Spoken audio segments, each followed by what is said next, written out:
Muy bien, pues vamos a comenzar entonces el estudio del catecismo, el catecismo mayor, en estas doctrinas, estas enseñanzas acerca de la persona de Cristo. Hemos estado viendo las semanas anteriores acerca del pacto de gracia, concluyendo acerca del mediador del pacto de gracia, Cristo. Y bien, pues ahora vamos a continuar. Lo que vamos a ver hoy son las naturalezas y la persona de Cristo. La doble naturaleza de Cristo, que Cristo tenía la naturaleza divina, la naturaleza humana, pero una sola persona. Entonces vamos a leer las preguntas 38, 39 y 40 y después vamos a estar considerando, también leyendo las citas bíblicas, ¿no? En el comentario. Pregunta 38, ¿por qué era necesario que el mediador fuera Dios? Y la respuesta: hubo necesidad de que el mediador fuese Dios para que pudiera sostener y guardar la naturaleza humana de sucumbir bajo la ira infinita de Dios y el poder de la muerte, para darles dignidad y eficacia a sus sufrimientos, obediencia e intercesión, satisfacer así la justicia de Dios, alcanzar su favor, comprar un pueblo especial, dar su espíritu a sus elegidos, vencer a todos los enemigos de estos y traer su pueblo a la salvación eterna. Pregunta 39. ¿Por qué era necesario que el mediador fuera hombre? La respuesta: era necesario que el mediador fuese hombre para que levantara nuestra naturaleza, para que pudiera prestar obediencia a la ley, sufrir e interceder por nosotros en nuestra naturaleza y sentir con nosotros nuestras debilidades, para que pudiéramos recibir la adopción de hijos y tuviéramos ánimo y libre acceso al trono de la gracia. Y la pregunta 40 es: ¿por qué era necesario que el mediador fuera Dios y hombre en una sola persona? La respuesta: era necesario que el mediador que iba a reconciliar a Dios y al hombre fuese Dios y hombre, y esto en una sola persona, para que las obras propias de cada naturaleza las aceptara Dios por nosotros, y nosotros confiáramos en ellas como las obras de toda la persona. Bien, pues al leer estas preguntas ha habido una palabra que se ha repetido, ¿verdad?, en cada pregunta, ¿no? Siempre comienza: ¿por qué era necesario? ¿Por qué era necesario que fuera Dios? ¿Por qué era necesario que fuera hombre? Entonces la palabra es la palabra necesario. ¿Mm? Es decir, lo que nos enseña esto es que la encarnación era necesaria. Fue necesario, totalmente necesario, que Jesucristo, siendo Dios, se hiciese hombre para hacer la salvación. Nos enseña que la salvación no pudo haber sido hecha de otra manera. Tuvo que haber esta encarnación. Fue necesario. No fue, por lo tanto, algo al azar. No es algo que se dio, pero que se podría haber no dado, que se podría haber dado de otra manera, ¿no? No era algo que estaba sujeto, digamos, a un poco a las circunstancias, ¿no? Había y hay una necesidad, ¿no?, en cuanto al hombre, para salvar al hombre. Pero también una necesidad en cuanto a Dios, una necesidad divina. Hemos estado viendo, pues, en cuanto a la doctrina del pacto de la gracia, que tiene su origen en el pacto eterno de redención entre el Padre y el Hijo. Y entonces, bueno, pues la necesidad proviene también del pacto, proviene del decreto de Dios, de la elección, esta elección que es en Cristo. Con lo cual, pues Dios creó todas las cosas, el universo, los cielos y la tierra, con vistas a que en el cumplimiento del tiempo Cristo iba a nacer. Dios se iba a hacer hombre. Entonces Dios hizo el universo también con vistas a esto, a que el universo fuera el hogar en el cual, pues, Dios iba a andar como hombre, que iba a ser, pues, el teatro que lo iba a albergar, que Él iba a estar dentro de su propia creación como criatura, siendo siempre Dios, sin dejar de ser Dios. Es la gran maravilla de la encarnación. Entonces, estas preguntas estudian esta necesidad que, bueno, pues no, en principio, no plantean dificultades en cuanto al hombre, pero en cuanto a Dios, cuando alguien piensa que hay una necesidad puesta a Dios o hay una necesidad divina, pues como que esto es una idea un poco, podría decirse, problemática, que le causa algún problema, en todo caso, a estas personas, porque al poner esa necesidad en Dios, como que Dios, pues, peligrase su divinidad, ¿no? Como que Él estuviese sujeto a algo. Bueno, pues lo sería si esa necesidad se la diera a la criatura. Fueran los hombres o fuera la criatura, algo exterior a Dios quien le pusiera esa necesidad. Pero como vamos a ver, la necesidad de la encarnación en cuanto a Dios depende de Dios. Es decir, de su mismo ser, de los atributos de Dios, de su voluntad.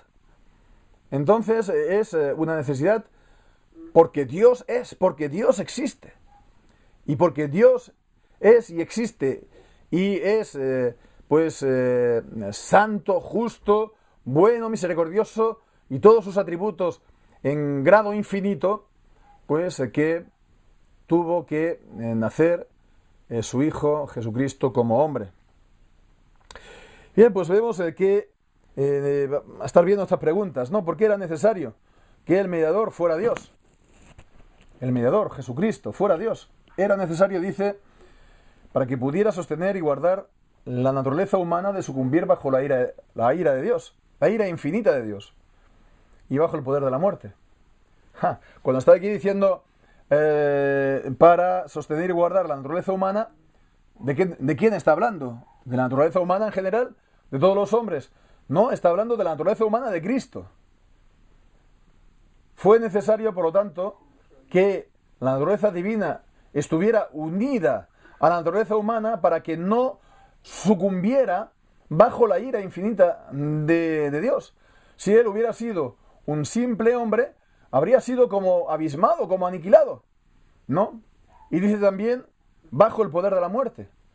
Fue, pues, porque estaba unido a la naturaleza divina que Jesucristo se levantó de los muertos, ¿verdad? La naturaleza humana también revivió y vino a la vida.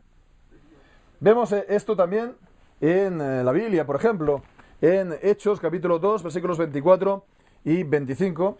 Voy a poner las gafas. Y no, aquí sí que no veo nada. A ver. Hechos capítulo 2, versículos 24 y 25. Dice, a quien Dios levantó, sueltos los dolores de la muerte, por cuanto era imposible que fuera retenido por ella. Era imposible que fuera retenido Cristo por la muerte. ¿Por qué? Porque era Dios. Dice, porque David dice de él, veía al Señor siempre delante de mí, porque Él está a mi diestra para que yo no sea conmovido. Por cuanto en Jesucristo era Dios, Él no podía permanecer en la muerte. El autor de la vida no puede entonces ser aniquilado por la muerte. Imposible. Entonces, para traer entonces la vida eterna, la resurrección y la vida eterna a través de Jesucristo, pasando Él por la muerte, tenía que ser Dios. Tenía que ser Dios. También nos dice de ver Romanos capítulo 1, versículo 4. Romanos 1:4 y compararlo con Hechos 9:14. Romanos 1:4 dice que Jesucristo fue declarado Hijo de Dios con poder, según el Espíritu de Santidad, por la resurrección de los muertos, nuestro Señor Jesucristo, comparado con Hechos capítulo 9 y versículo 14. Hechos 9:14, que dice, No, no es, esto no es una cita correcta. Serán Hebreos tal vez.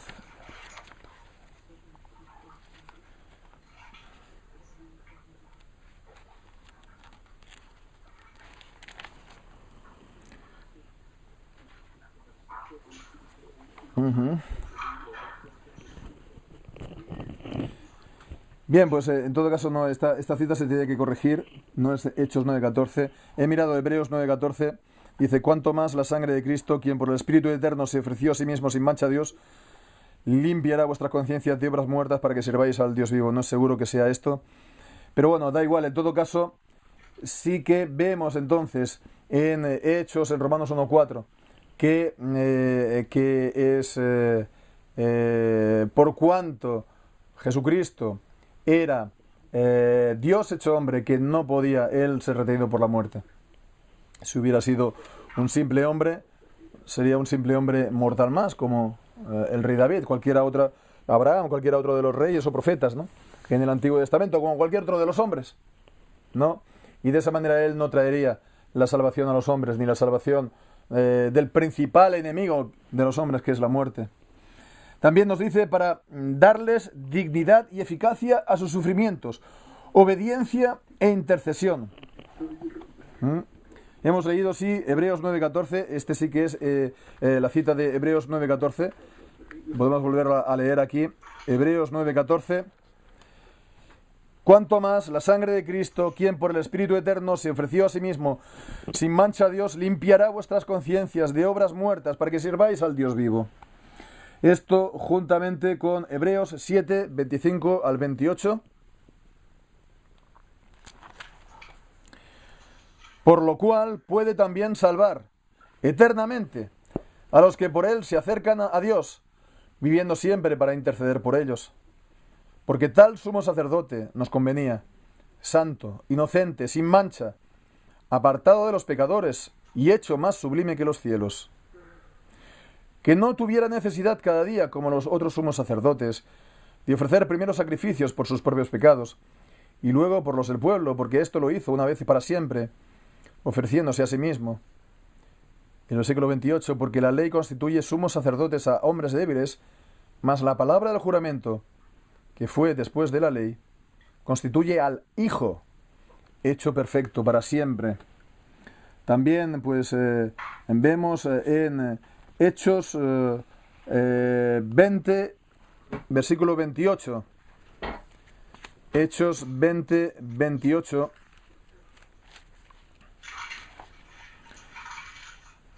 Dice, por tanto, mirad por vosotros y por todo el rebaño en que el Espíritu Santo os ha puesto por obispos para apacentar la iglesia de Dios, la cual ganó por su propia sangre. Entonces lo que nos viene a decir es que los sufrimientos de Cristo, su muerte, su sacrificio, su ofrenda, tiene un poder y una eficacia para sanar, para salvar a todo el pueblo de Dios, un poder y una eficacia, por lo tanto, infinitos. Imaginémonos, pues, que tuviéramos nosotros que salvar a una persona. Pongamos esto, ¿no? En esta hipótesis, en este ejemplo. Para salvar a una persona de un pecado, de sus pecados, ¿no?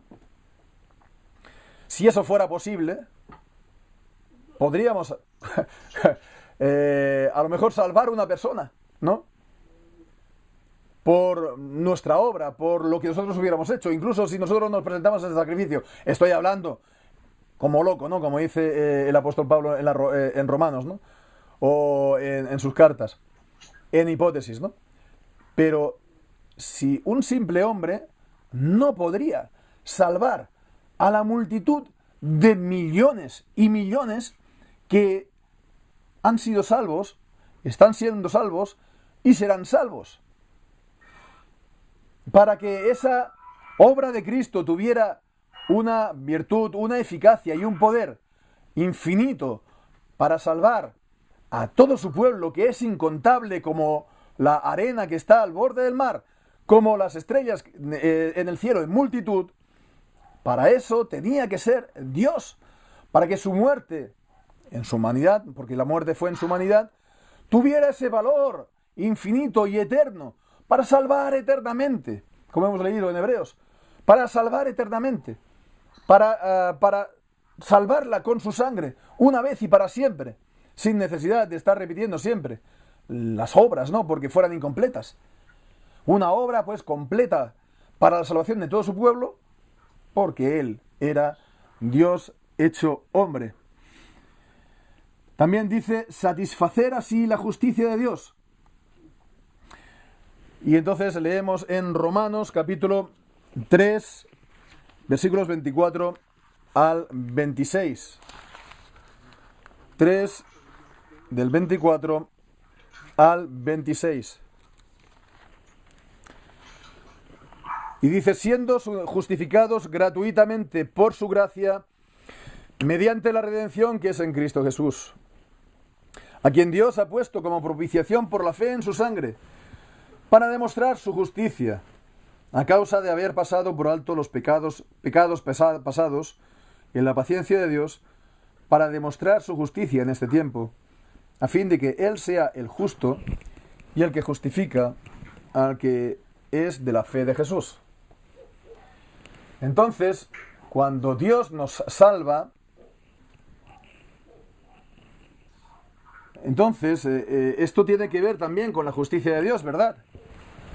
Dios es un Dios justo y de justicia infinita.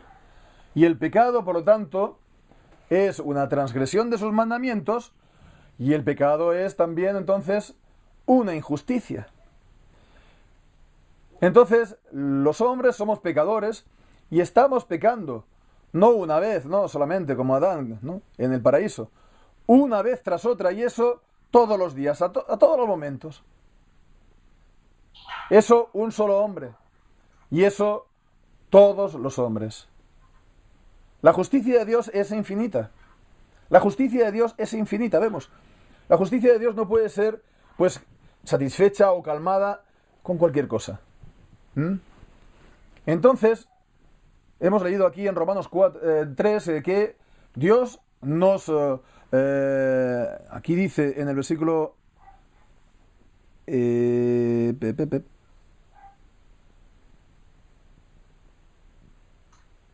Sí, espera un momentito. Cuando dice en el versículo 24 que nosotros somos justificados gratuitamente. Somos justificados gratuitamente y por su gracia, ¿no? Entonces, para nosotros es gracia de Dios, es gratuito. Pero a Jesucristo le costó muy caro, porque dice que es mediante la redención que es en Cristo Jesús. Nosotros es gratis, pero Cristo la compró. Para nosotros no tenemos que pagar nada, pero Él pagó con su propia vida.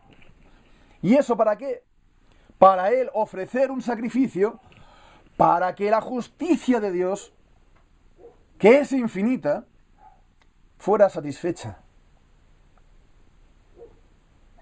Y bueno, pensemos también en el hipotético, ¿verdad?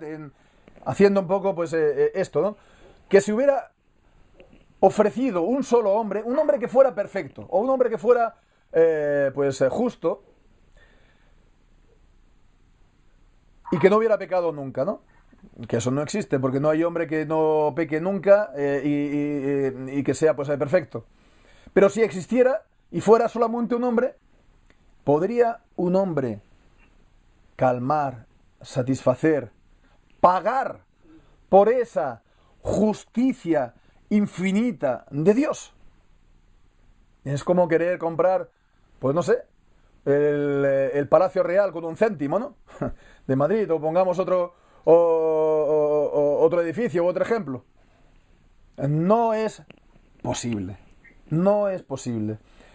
Para que la justicia de Dios fuera satisfecha por una obra de justicia, por una obediencia perfecta y un sacrificio en lugar de los pecadores, que salvara a toda la inmensísima multitud de los hijos de Dios a lo largo de la historia, tiene que ser, por lo tanto, Dios. Dios hecho hombre. Dios hecho hombre. Bien, pues entonces también nos dice alcanzar su favor, alcanzar el favor de Dios. Alcanzar el favor de Dios no para él mismo, sino para su pueblo. Y dice las citas de Efesios capítulo 1 y versículo 6. Efesios capítulo 1 y versículo 6, para alabanza de la gloria de su gracia, con la cual nos hizo aceptos en el amado. Lo mismo, vemos, nos ha hecho aceptos, ha hecho posible, y no solamente ha hecho posible, sino que ha conseguido para nosotros que Dios nos sea favorable, que Dios nos sea propicio, que Dios nos acepte.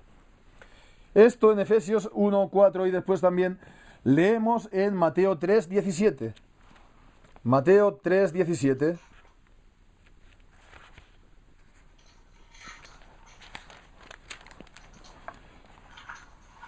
Y ahí leemos: y aquí una voz de los cielos que decía: este es mi Hijo amado, en quien tengo complacencia. ¿No? Y vemos entonces estos dos textos bíblicos, ¿no? Qué bueno lo que nos enseñan. Nosotros alcanzamos el favor de Dios. ¿Por qué? Porque los creyentes estamos unidos a Cristo. Y Dios nos ve en su Hijo. Dios nos ve, por tanto, en el amado. Y Él es el Hijo amado en quien Él, el Padre, tiene complacencia. Y de esa manera Él tiene complacencia en nosotros. Y no mira la multitud inmensa de nuestras faltas y pecados, sino que por la justicia que Él obró a favor nuestro, por la redención, porque Él nos ha comprado con su sangre preciosa, pues entonces somos aceptos en Él. ¡Qué gran maravilla, hermanos! Y nos dice también comprar un pueblo especial. Comprar un pueblo especial, un pueblo propio, un pueblo particular, un pueblo adquirido por Él. Y dice Tito, capítulo 2, versículos 13 y 14. Tito, capítulo 2, versículo 13 y 14. Leemos: aguardando la esperanza bienaventurada y la manifestación gloriosa de nuestro gran Dios y Salvador Jesucristo. Vemos, aquí está diciendo que Jesucristo es nuestro gran Dios y nuestro Salvador. Nuestro gran Dios Jesucristo. Dice: quien se dio a sí mismo por nosotros para redimirnos de toda iniquidad y purificar para sí un pueblo propio, celoso de buenas obras. Porque Él es nuestro gran Dios, hecho hombre, nos ha podido comprar con el valor infinito de su vida. Nos ha podido comprar, redimir, rescatar, vemos. Y de esta manera somos suyo, un pueblo adquirido, un pueblo comprado, un pueblo que Él sí ha reservado, particular para Él. Bien, también dice dar su espíritu a los elegidos. Podemos ver en Gálatas capítulo 4 y versículo 6. Gálatas 4, 6.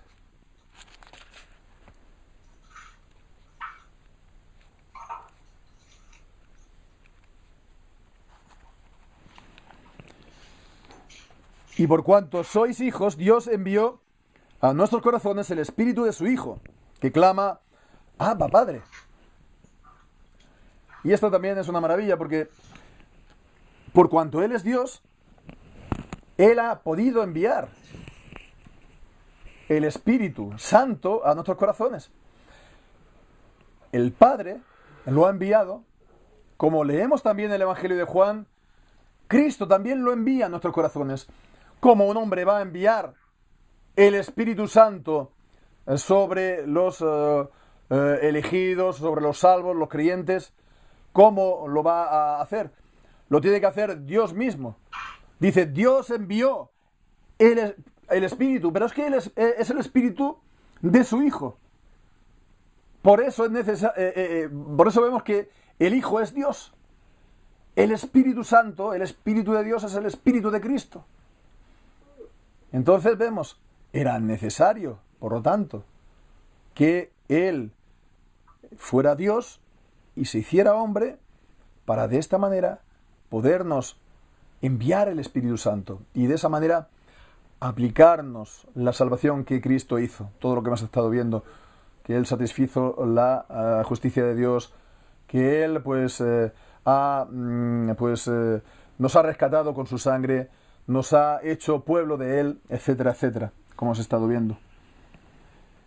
Y bien, pues vemos también vencer a todos los enemigos de estos, de sus elegidos.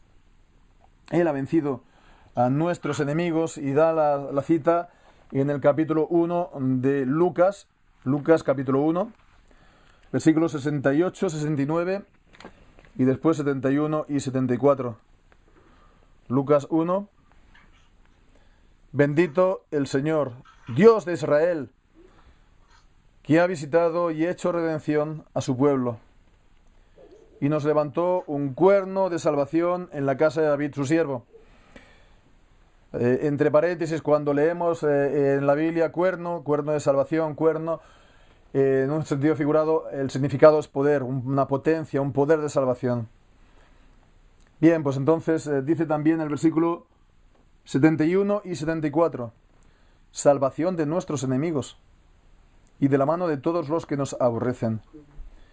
Y el 74, que sin temor, librados de la mano de nuestros enemigos, los serviríamos en santidad y en justicia, delante de Él todos los días de nuestra vida, librados de nuestros enemigos. Nosotros nos gusta cantar los salmos, ¿verdad? Y en los salmos siempre aparecen los enemigos. Y muchos tienen miedo de cantar los salmos, de que estemos cantando en contra de nuestros enemigos. Pero es que cuando estamos hablando de enemigos, no estamos hablando de aquel que tiene deudas con nosotros, ¿no? O que nosotros tenemos deudas con él, no sé. O que tiene alguna cuestión de que hemos pasado por su huerto y le hemos chafado unas cuantas lechugas o viceversa. No está hablando de estos enemigos. Está hablando de nuestros enemigos como hijos de Dios. Nuestros enemigos como miembros de Cristo. Nuestros enemigos, vamos. Entonces, ¿quiénes son nuestros enemigos? El enemigo principal de nuestras almas, ¿quién es él? ¿Quién es? Es el diablo. Es el diablo y todas las huestes de maldad, ¿no? Espirituales, que hemos leído también en Efesios capítulo 6, ¿no? Que son los enemigos con los cuales estamos en guerra. Entonces, cuando estamos leyendo y cantando estos salmos y hablando de los enemigos, estamos clamando en contra de nuestros enemigos, así, nuestros enemigos espirituales, que tienen que estar aterrados de ver al pueblo de Dios orar y cantar estos salmos, guerreros en contra de nuestros enemigos, ¿no? Enemigos también del mundo, porque el diablo es el príncipe de este mundo, y todo el mundo yace bajo el poder del diablo, y es por eso que el mundo nos hace guerra, y es por eso que en el mundo tenemos aflicción, ¿sí? Por supuesto. ¿Eso qué significa? Que también hemos, Dios, por medio de Cristo, ha vencido al diablo y ha vencido también al mundo. Ha vencido a los que nos hacen guerra. Como vemos en 1 Juan, en el capítulo 2, en cuanto al diablo.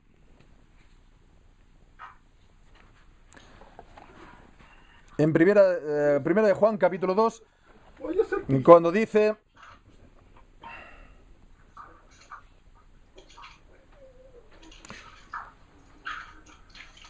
en el versículo 12, os escribo a vosotros, hijitos, porque vuestros pecados os han sido perdonados por su nombre.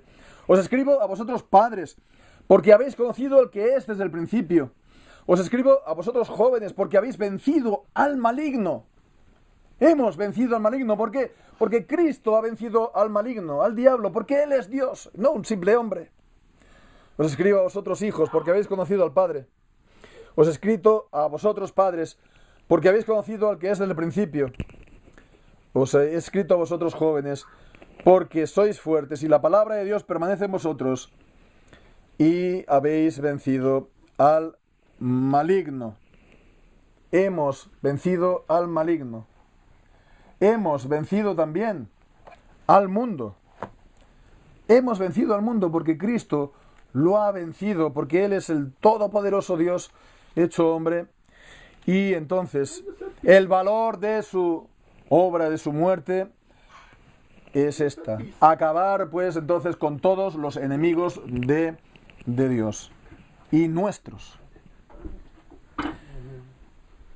Y acaba por último diciendo: traer a su salvación, a su pueblo, a la salvación eterna. Y dice pues Hebreos capítulo 5, versículos 8 y 9, son dos citas en Hebreos. Hebreos 5, versículos 8 y 9.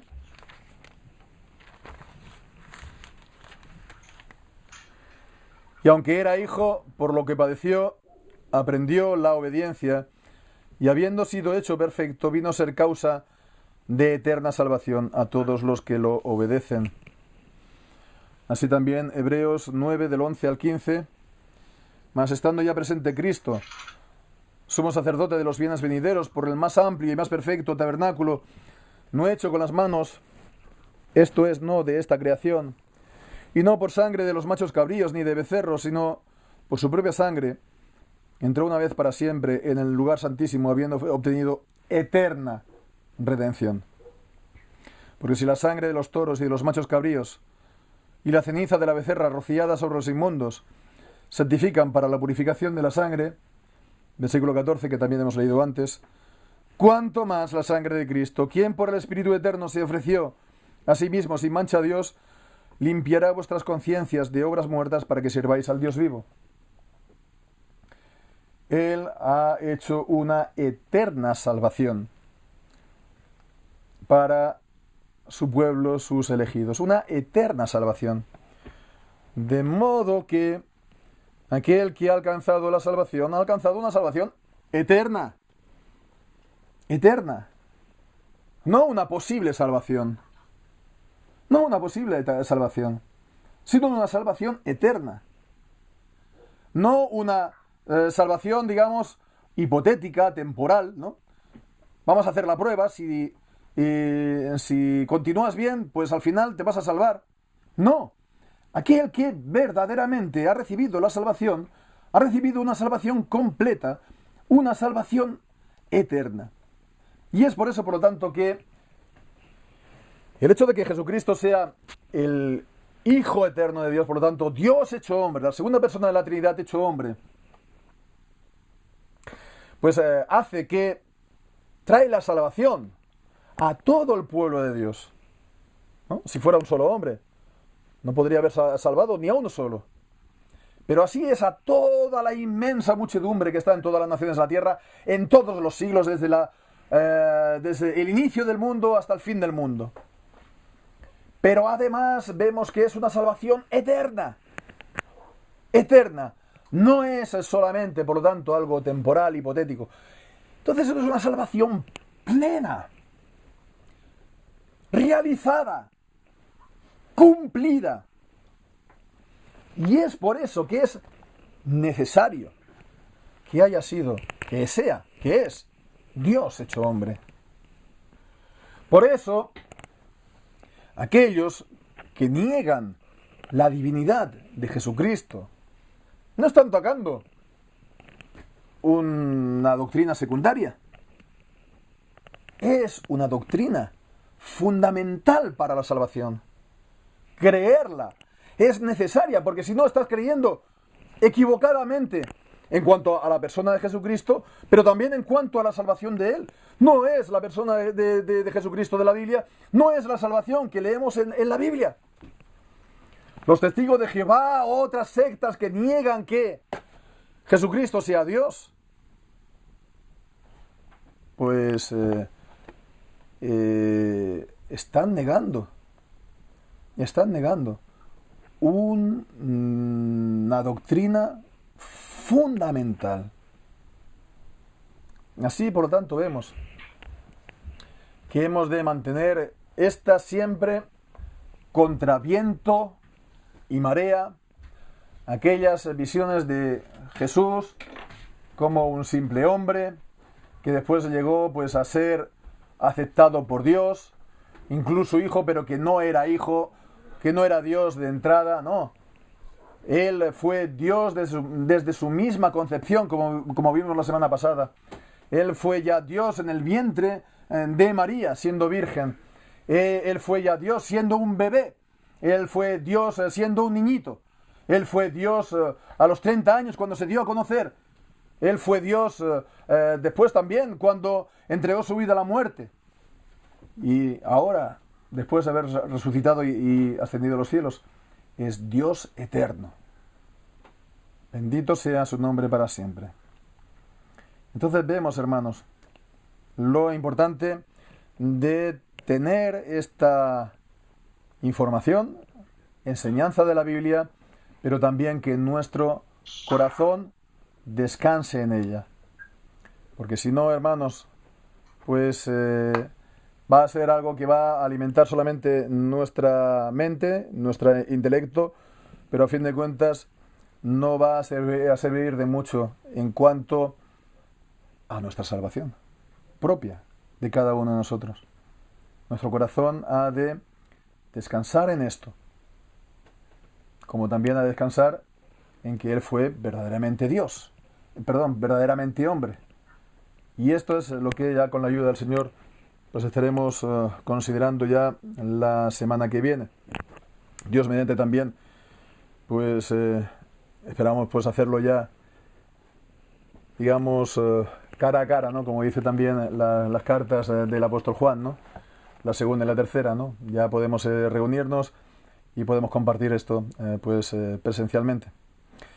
Bien, pues nada, hermanos, hasta aquí la palabra de Dios, que la podamos guardar en nuestros corazones, estemos meditando en todo esto, lo que el Señor nos haya hablado, lo que el Señor, los destellos de luz que Él nos haya dado, aquello que nos haya llamado la atención al estar considerando todo esto, los pasajes que nos haya llamado la atención, releámoslo, que estemos meditando en ellos, para que, bueno, en lo que nos queda de día y también durante la semana, para que podamos disfrutar de esto, hermanos, disfrutar de nuestro poderoso Salvador que es Cristo el Señor, Dios hecho hombre.